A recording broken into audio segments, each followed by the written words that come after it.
ತಿಂಡಿ ನನಗೆ ತಿಂಡಿ ಮಾಡಿಬಿಡಿಸ್ತಾಳೆ ಇವಳು. ಏನು ಅಂದ್ಕೊಂಡಿದ್ದಾಳೆ? ಇಷ್ಟೆಲ್ಲ ಆದ್ಮೇಲೂ ನಾನು ಅವಳನ್ನ ನಂಬ್ತೀನ?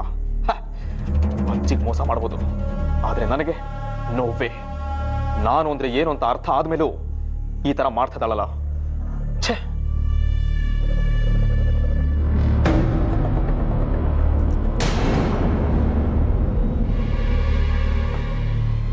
ಅದು ನೀವು ಹಸ್ಕೊಂಡು ಹಾಗೆ ಹೋಗೋದು ಬೇಡ ಅಂತ ಇಲ್ಲಿಗೆ ತಿಂಡಿ ತಗೊಂಬಂದೆ. ಏಯ್, ಏನೇ ನೀನು? ಯಾಕೆ ಈ ತರ ಮಾಡ್ತಾ ಇದೀಯಾ? ನಿನ್ನ ಮುಖ ನೋಡೋದಕ್ಕೂ ನನಗೆ ಇಷ್ಟ ಇಲ್ಲ ಅಂತ ಗೊತ್ತಿದ್ರು ತಿಂಡಿ ಮಾಡ್ಕೊಂಬಂದು ನನ್ನ ಮುಖದ ಎದುರುಗಡೆ ಇಡ್ತಾ ಇದೆಯಲ್ಲ. ಭುವನ್ ನೋಡಿ, 2 ನಿಮಿಷ ಕುತ್ಕೊಂಡು ಮಾತಾಡಿದ್ರೆ ಎಲ್ಲ ಸರಿ ಹೋಗುತ್ತೆ. ನಿಮಗೆ ನನ್ನ ಬಗ್ಗೆ ಇರೋ ತಪ್ಪು ಕಲ್ಪನೆ ಎಲ್ಲ ದೂರ ಆಗುತ್ತೆ. ಯಾಕೊಳ್ಳೆ ಚಿಕ್ಕ ಮಕ್ಕಳ ಥರ ಹಠ ಮಾಡ್ತಿದ್ದೀರಿ? ನಿನ್ನ ಅದೇ ಹಳೆ ಗ್ರಾಮಫೋನ್ ರೆಕಾರ್ಡ್ನ ಕೇಳಿ ಕಣ್ಣೀರು ಸುರಿಸ್ಕೊಂಡು, ಅಯ್ಯೋ ಶ್ರದ್ಧಾ, ನೀನ್ ದೇವತೆ, ನಿನ್ನ ನಾನು ತಪ್ಪಾ ತಿಳ್ಕೊಂಡ್ಬಿಟ್ಟಿದ್ದೆ, ದಯವಿಟ್ಟು ನನ್ನ ಕ್ಷಮಿಸು, ನಿನ್ನ ನಾನು ಅರ್ಥನೇ ಮಾಡ್ಕೊಳ್ಳಿಲ್ಲ, ಅಯ್ಯೋ ನನ್ನ ವಿಧಿಯೇ ಅಂತ ಅಳ್ತೀನಿ ಅನ್ಕೊಂಡಿದ್ದೀನಿ.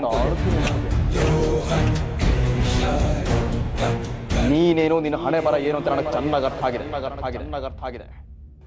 ಇನ್ನೊಂದು ಕ್ಷಣ ನನ್ನ ಕಣ್ಣು ಮುಂದೆ ಇದ್ರು ನಾನು ಏನ್ ಮಾಡ್ತೀನೋ ನನಗೆ ಗೊತ್ತಿಲ್ಲ. ಹೋಗ್ತಾ ಇರೋ.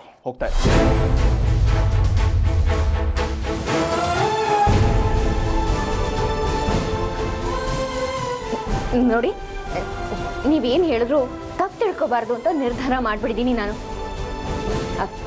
ಆಮೇಲೆಲ್ಲ ಕುತ್ಕೊಂಡು ಮಾತಾಡೋಣ. ಏನು ನಡೀತು ಅಂತ ನಿಮಗೆಲ್ಲ ತಿಳಿಸಿ ಹೇಳೋದು ನನ್ನ ಕರ್ತವ್ಯ.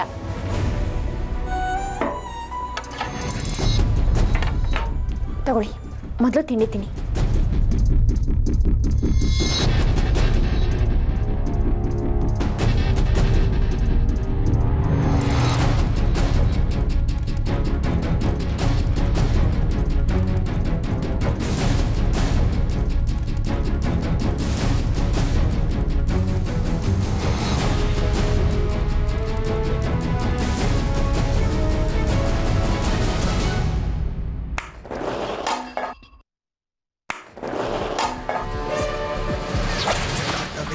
ज्वल प्रवाह पावित स्थले गले वलम्य